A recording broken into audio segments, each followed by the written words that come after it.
പുതിയൊരു വീഡിയോയിലേക്ക് എല്ലാവർക്കും സ്വാഗതം. രാജ്യത്തെ കർഷകർക്കുള്ള സന്തോഷകരമായ ചില ഇൻഫോർമേഷനുകളാണ് നിങ്ങളുമായി ഈ വീഡിയോയിൽ ഷെയർ ചെയ്യുന്നത്.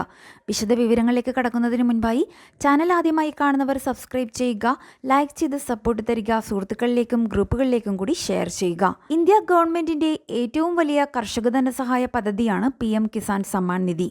ഇതിലൂടെ 2000 രൂപ വീതം 3 തവണയായി വർഷത്തിൽ 6000 രൂപയാണ് കർഷകരുടെ അക്കൗണ്ടുകളിലേക്ക് കേന്ദ്ര സർക്കാർ കൈമാറുന്നത്. PM കിസാൻ സമ്മാൻ നിധിയുടെ 19ാമത്തെ ഗഡുവിന്റെ കാലാവധിയും ഡിസംബർ മാസം മുതൽ ആരംഭിച്ചിരിക്കുകയാണ്.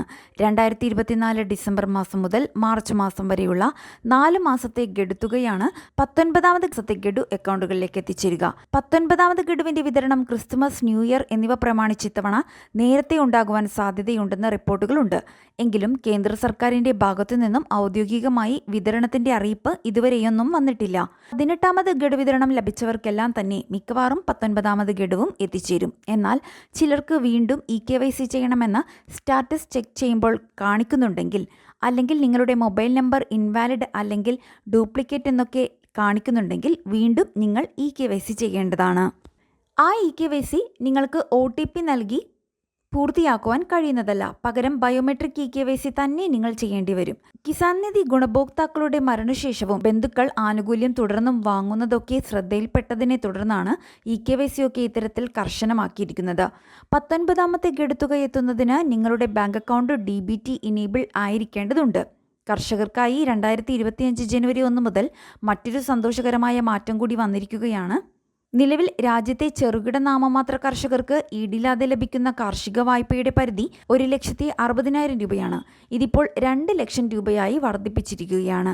2025 ജനുവരി 1 മുതൽ ഈ മാറ്റം കാർഷിക വായ്പകളിൽ ഉണ്ടാകുമെന്നാണ് റിസർവ് ബാങ്കിന്റെ അറിയിപ്പ്. നിലവിൽ PM കിസാൻ നിധിയിലുള്ളവരും ഇല്ലാത്തവരുമായ കർഷകർ കിസാൻ ക്രെഡിറ്റ് കാർഡ് വഴിയൊക്കെ കുറഞ്ഞ പലിശ നിരക്കിൽ എടുക്കുന്ന ഈടില്ലാത്ത കാർഷിക വായ്പയുടെ പരിധി നമ്മുടെ നാട്ടിലും 1,60,000 ആണ്. അതിനി ജനുവരി 1 മുതൽ 2 ലക്ഷം രൂപ വരെ ആയി മാറുന്നതാണ്. കർഷകർക്ക് വായ്പ ലഭ്യത ഉറപ്പാക്കുന്നതിന്റെ ഭാഗമായിട്ടുള്ള തീരുമാനം ചെറുകിട കർഷകർക്കാണ് ഏറ്റവും ഗുണം ചെയ്യുക. 2 ലക്ഷം രൂപയ്ക്ക് മുകളിലുള്ള തുകയ്ക്ക് വായ്പ എടുക്കുമ്പോൾ ഈട് നൽകേണ്ടതുണ്ട്. കഴിഞ്ഞ വർഷം രാജ്യമാകെ വിതരണം ചെയ്തത് 24.5 ലക്ഷം കോടി രൂപയുടെ കാർഷിക വായ്പയാണ്. എന്നാൽ നടപ്പ് സാമ്പത്തിക വർഷം 27.5 ലക്ഷം കോടിയുടെ കാർഷിക വായ്പകൾ അനുവദിക്കണമെന്ന് ബാങ്കുകൾക്ക് റിസർവ് ബാങ്ക് ടാർഗറ്റ് നൽകിയിരിക്കുന്നത്. അതിനാൽ കർഷകർക്ക് കൂടുതൽ വായ്പകൾ ലഭിക്കുന്നതാണ്. അതുപോലെ തന്നെ സംസ്ഥാനത്തെ കർഷകർക്ക് അവർ കൃഷി ചെയ്യുന്ന വിളകൾ ഇൻഷുറൻസ് ചെയ്യുന്നതിനുള്ള അവസരം ഈ ഡിസംബർ 31 തീയതി വരെയുണ്ട്. ചെറിയ ഒരു പ്രീമിയം മാത്രം നൽകി വിളകൾക്ക് വലിയൊരു ഇൻഷുറൻസ് കവറേജ് നൽകുവാൻ കഴിയും. ഇപ്പോൾ അക്ഷയ കേന്ദ്രങ്ങളിലും CSC സെന്ററുകളിലുമെല്ലാം ഈ വിള ഇൻഷുറൻസിലേക്ക് രജിസ്റ്റർ ചെയ്യുന്നതിന് സാധിക്കുന്നതാണ്. കൃഷി ചെയ്യുന്ന ഓരോ വിളകൾക്കും അനുസൃതമായി വിള ഇൻഷുറൻസ് ഓൺലൈൻ സേവാ കേന്ദ്രങ്ങളിലൂടെ ചെയ്യാവുന്നതാണ്. ആധാർ കാർഡ്, കൃഷിഭൂമിയുടെ നികുതിയുടെ രസീത്, കൃഷിയുടെ ഡീറ്റെയിൽസ്, മൊബൈൽ നമ്പർ തുടങ്ങിയ കാര്യങ്ങൾ ഇതിനായി സമർപ്പിക്കണം. വിളനാശമുണ്ടായാൽ ആധാറുമായി ബന്ധിപ്പിച്ചിരിക്കുന്ന അക്കൗണ്ടുകളിലേക്കായിരിക്കും ഇൻഷുറൻസ് തുകയുൾപ്പെടെയുള്ള സഹായം കേന്ദ്ര സർക്കാർ കൈമാറുന്നത്. നമ്മുടെ കാലാവസ്ഥയിലൊക്കെ വലിയ മാറ്റങ്ങൾ വന്ന് കൃഷിനാശമൊക്കെ സാധാരണമാകുന്ന ഇക്കാലത്ത് വിള ഇൻഷുറൻസ് ഒക്കെ അത്യാവശ്യമാണെന്ന കാര്യം മറക്കാതിരിക്കുക. പ്രധാനപ്പെട്ട ഇൻഫോർമേഷൻസ് മറ്റുള്ളവരിലേക്ക് കൂടി ഷെയർ ചെയ്യുക. മറ്റൊരു വീഡിയോയുമായി വീണ്ടും കാണാം.